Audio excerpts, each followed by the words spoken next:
How do you deal with a really crappy bass guitar recording? That's what we're going to look at today. We're going to figure out how we can process and improve a nasty bass guitar recording and how we can get it sounding good and locked in with our drums within a mix. Let's go.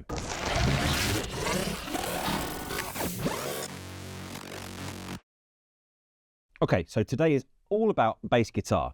What I've got in my session here is a single bass guitar track. I guess it's a bass guitar DI. And let's say hypothetically that I'm mixing this track professionally. I've been sent this by the client to mix. And let's have a listen to what it is they've sent me.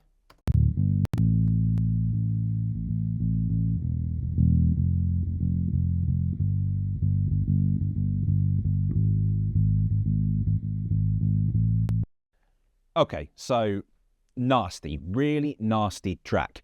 We can hear there's loads of kind of hiss and fizz and stuff going on in the high end that is unpleasant. The actual tone of the bass guitar is all low frequency stuff. There's no high end clarity at all. So not good. In a professional context, what I would do is go back to the client and say, are you able to redo that? Can you give me a better bass guitar track? And I'd tell them what the issues are with it. But let's say that isn't an option. Let's say this is all I've got to work with. What am I going to do with this to make it sound good? Okay, the first thing I'm going to do is I'm going to try and clean up this track. I'm going to try and remove as much of the noise and nasty stuff as I possibly can. So to do that, I'm going to open that in iZotope RX. So this is what I've got. You can see if I bring the actual waveform in here. So this is the waveform, this is what's being played. And then the frequency spectrum goes from low to high. So you've got all the low frequency content down here and then moving up to the higher frequency content. And you can see that basically all we've got in terms of frequency content is from obviously the real low end up to, looks like we're kind of peaking out at like 1K, some occasional little spikes going up to 3.5, but you know, really unpleasant recording. What I'm going to try and do is remove as much of all this mist as I can. That's all hiss and noise and fizz. So I'm going to try and get rid of as much of that as I possibly can. So I'm going to use the spectral denoise function here within RX. I'm going to see if I can find a section here where there's recorded content but no actual played notes, which is really difficult in this context. So what I'm going to do is I'm going to say, right, all of this stuff down to 4K, learn that, what's in that, and then get rid of as much of that as you can. Okay, that's a start. Now I'm going to be a little more targeted and I'm going to grab like a paintbrush tool and I'm going to say anything that's in this column here, learn that, and then get rid of that. Okay, so now I'm going to move that back over to my session and let's see how that sounds.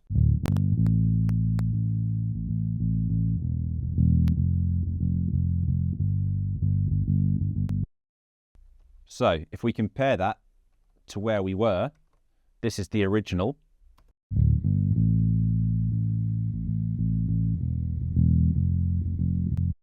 Sounds great in terms of, you know, what we had to begin with and where we've got to. I could be more meticulous about cleaning this up for sure, but let's just say that, you know, I've been as meticulous as I can. So now I've got as clean a bass guitar as I can. Next thing I'm going to do is listen to that with the drums.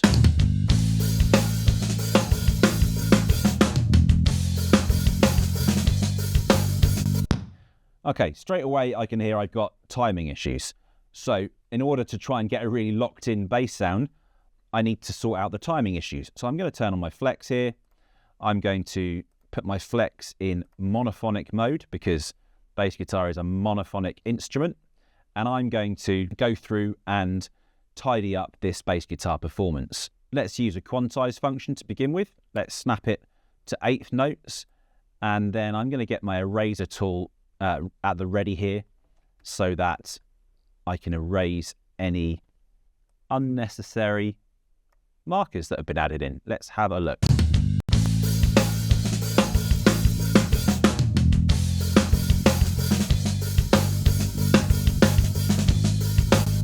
So there's something weird going on in here, and actually it's missed something in here as well. So let's listen to the bass on its own. Let's get rid of the drums.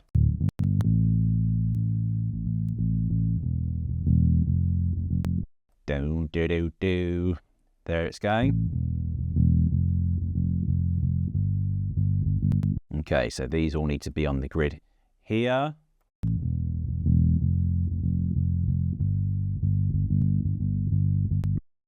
Da, da, da, da, da, da.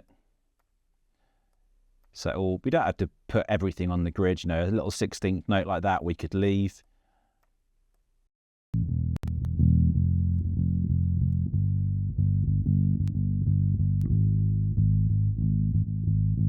Okay, so I'm going to go through the rest of this bass track. I'm going to adjust the timing all the way through to make sure that I've got it as tight as I possibly want.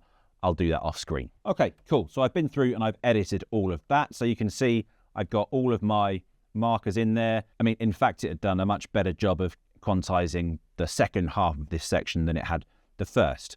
All I'm going to do to commit those edits into this region is I'm actually going to divide it into two regions, and then I'm going to hit join, which is just a really easy way in Logic Pro of committing those edits into a region. And then I can just remove all the flex stuff. And there we go. So now let's have a listen to that with the drums.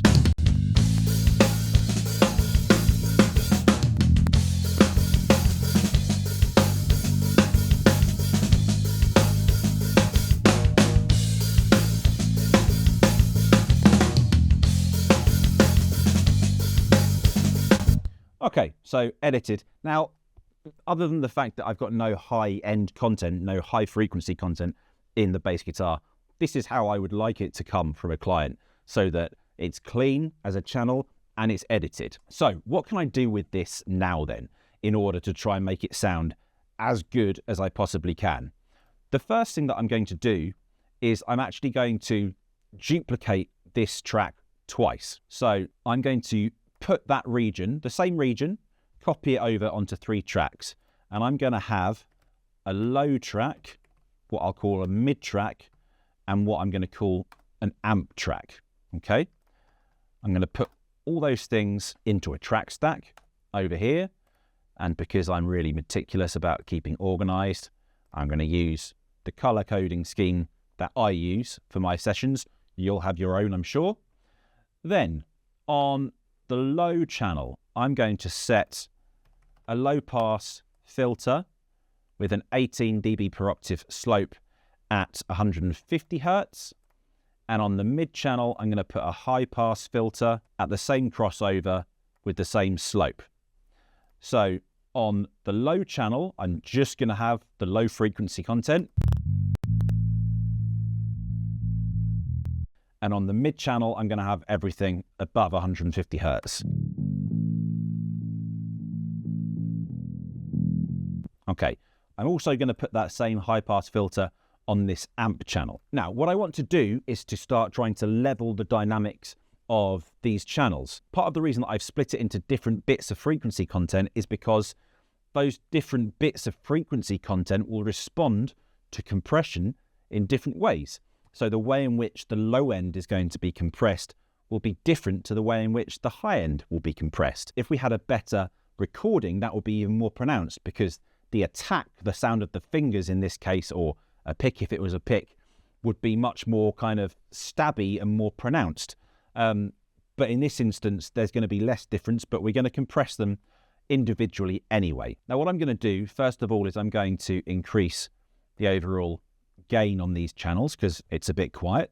And that's going to help me to see where the quietest section of this region is. And it's probably, I mean, this bit here is really quiet, but in terms of consistent quiet playing, I'm going to use this little area here. Okay, I'm going to solo out my low channel.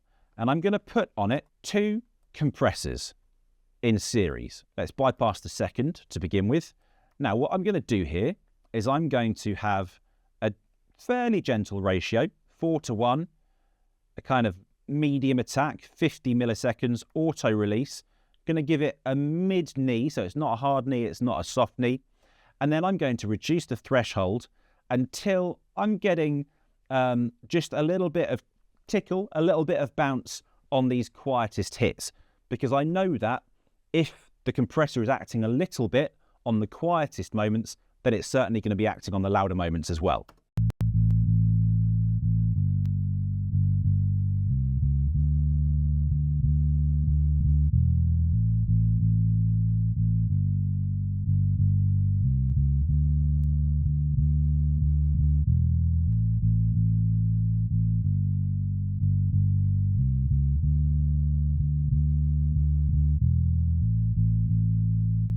Okay, so I'm making sure that compressor is barely going back to being off. It's pretty much acting all the way through, even if just a little bit. On the second compressor, I'm going to do exactly the same thing, but this time, rather than being on a compressing ratio of 4:1, I'm going to put it on a much more aggressive ratio of 20:1, which is counted as limiting. I'm basically going to be limiting here. Other than that, I'm going to use all the same settings, 50 millisecond attack, auto release. I'm going to leave it on a mid knee, and I'm going to look for the same amount of gain reduction.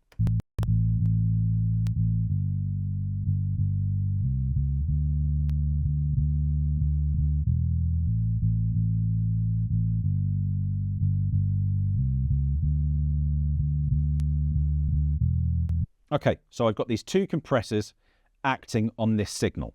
Great. I'm going to do exactly the same thing now on this mid band. The difference being that obviously I'm going to need to set the threshold in a different position, but all the other settings can stay the same.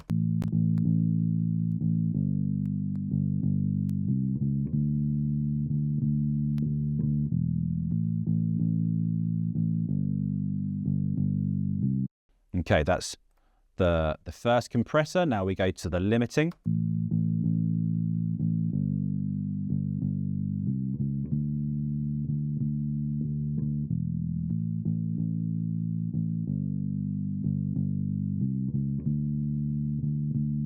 Okay, there, more or less. So then those compressors from the mid channel I can copy over to this amp channel as well. Okay, so if we listen to these channels then, before and after the compression, this is what we've got.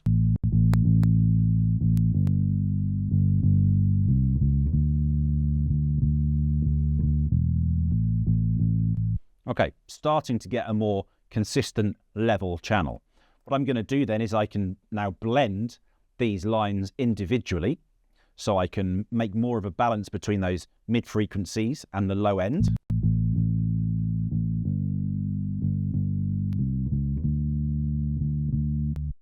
And then I can also now try and shape this mid channel with some EQ in order to try and get some more high-end content out of it.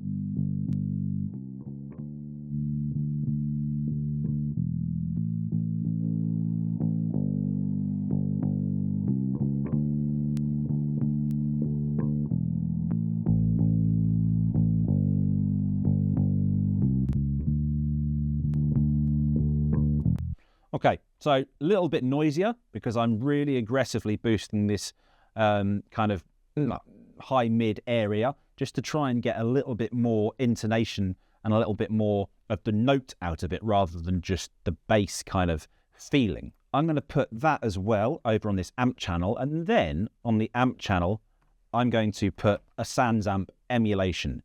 This BOD or BOD plugin is free, so you can go and find it and download it. And I'm going to drive this now to try and get some of those additional harmonics from the distortion that will hopefully make this line a little clearer. Let's see what I can get out of this.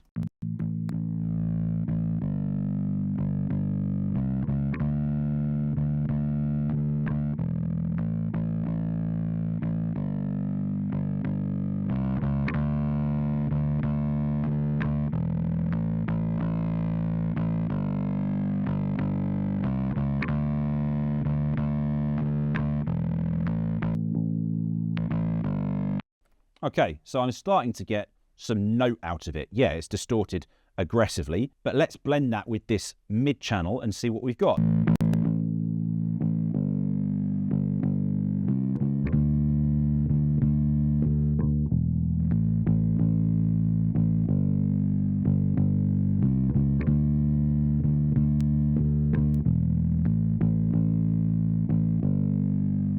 Okay, so starting to get more of a bass sound that we can use, I suppose.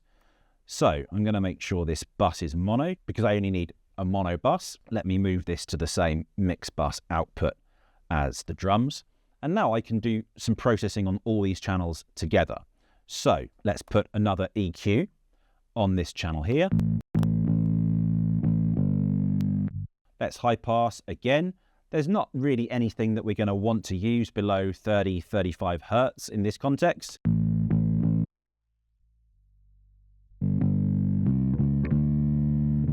Like all this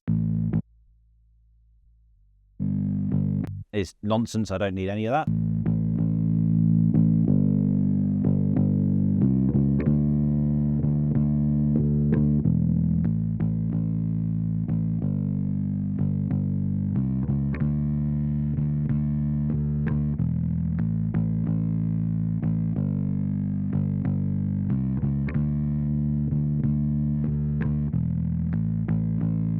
Okay, cool. So shaping the sound a little more. Going to do the same compression again on all the channels combined.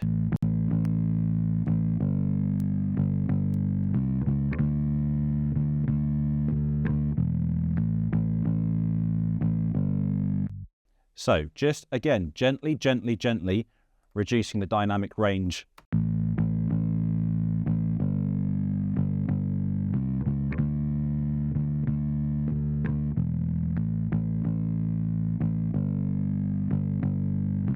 Reducing the dynamic range of this channel. So I'm in quite a good place now.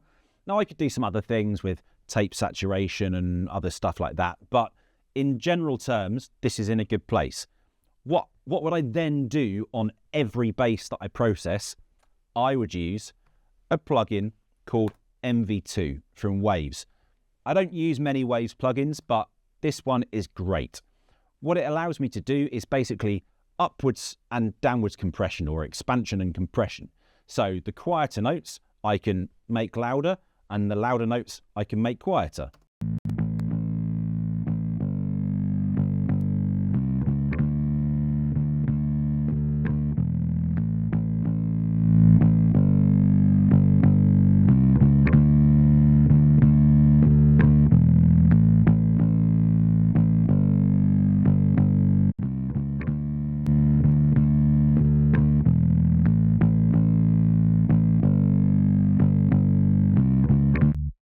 And I could even, if I wanted to, go one step further if I wanted a really consistent bass signal and use Bass Rider as well from Waves.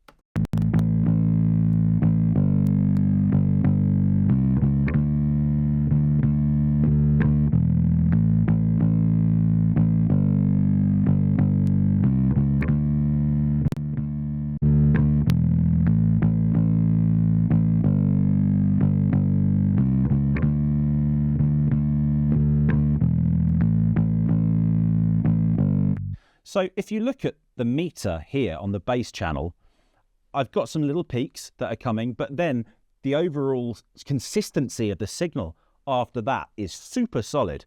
So what that's going to give me is that really, really solid low end to make the bass present in the mix and make it feel nice and strong.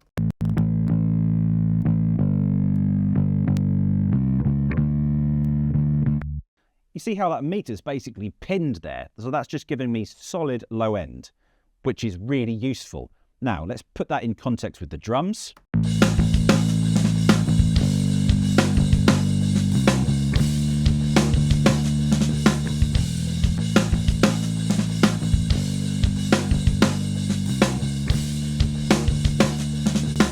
So, solid, consistent low end, which is great.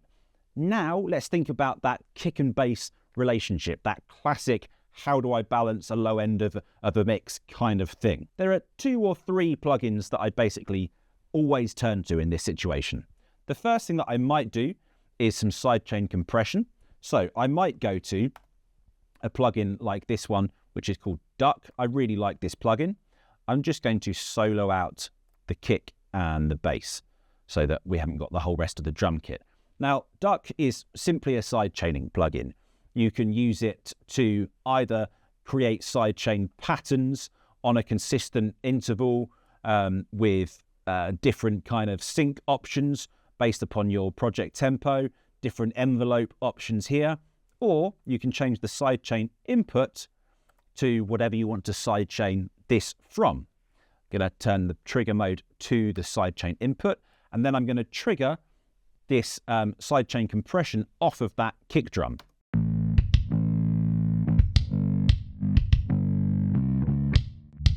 Obviously crazy aggressive at the moment, but we're going to dial that in. So let's have a look at the overall envelope settings.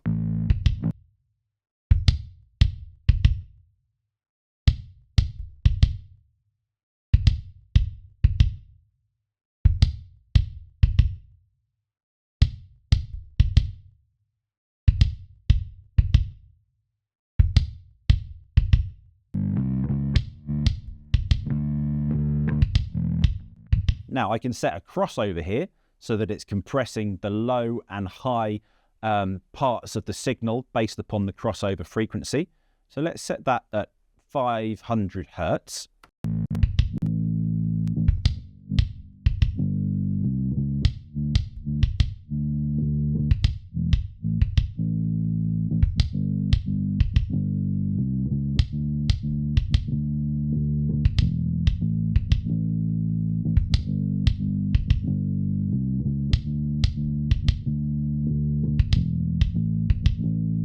So you can hear how much that's being ducked now based upon this amount that I've dialed in here. Let's look at the highs.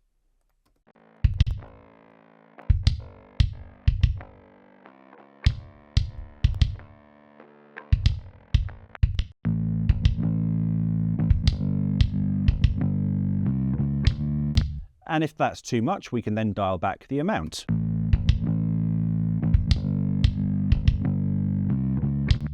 Let's hear that in and out of the mix.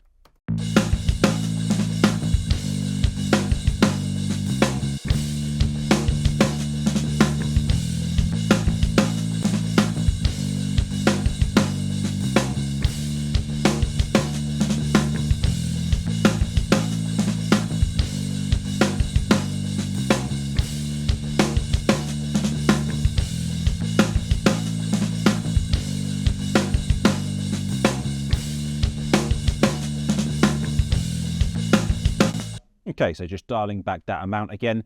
Now, you may or may not like that kind of slightly pumping effect, that slightly pumping sound. So you might use something like that, or you might use it in combination with something else. So I will then also often turn to this plugin called Fuser from Mastering the Mix. Let's make that a bit larger. Again, set the sidechain input to your kick. Now, what this will want us to do is to set our Fuser channel level, which is currently at -5.1. That's the channel that we're on here. And the kick channel, which is at -2.7. That's going to allow it to give us the best possible kind of options. Then we're just going to play, and it's going to think about it and then make a suggestion for us.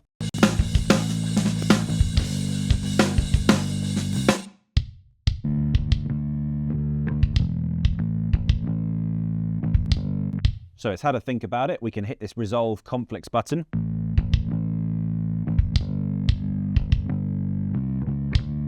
And it's giving us this big kind of mid dip at 158 hertz, which is allowing the kick drum to come through at that point.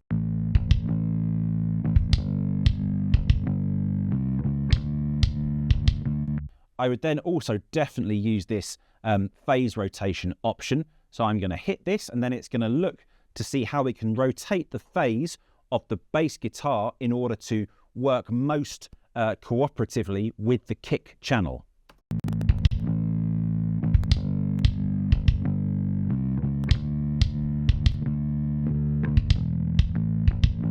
So it's rotated the phase by 108 degrees, and that has again allowed more of the low frequencies from the kick drum to come through and be pronounced. So let's hear this with it on.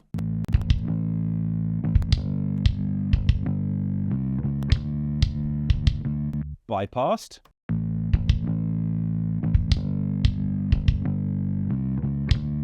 Back in.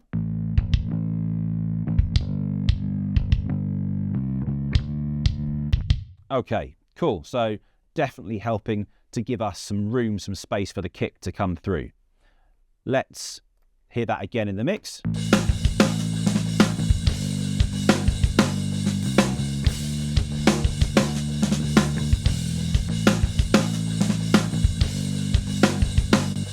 If you don't like how aggressive the sidechain compression is, we can always back that off. So we could either kind of reduce the amount that it's dipping here.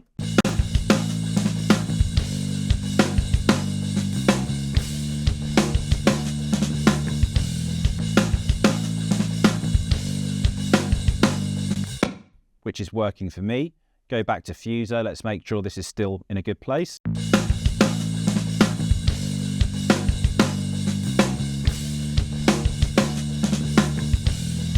So it's made a slight adjustment based on that alteration we did earlier in the chain. The other option, if you're feeling really lazy, is you could use something like Trackspacer. Again, we're going to set the sidechain input to the kick. Let's just solo those two things out. And then we can just dial this in to be dipped by the kick every time the kick strikes.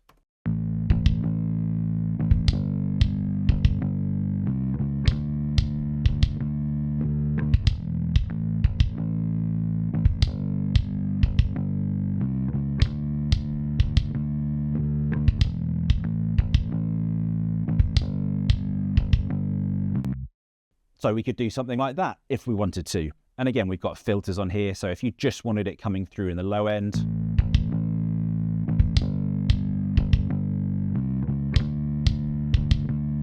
we can set a similar sort of crossover to what we had in the duck plugin as well.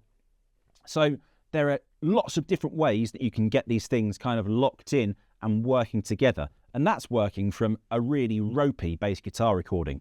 If we go through those processes, but with a much better initial recording, these different tricks and tools will become much easier and much more prevalent as well. So I hope those are some really useful tips on how to get your bass guitar sounding great, even from a really crappy recording. Make sure you do all the things like give it a like, send me a comment if there's anything you want me to cover specifically. Make sure you're subscribed and all those good things.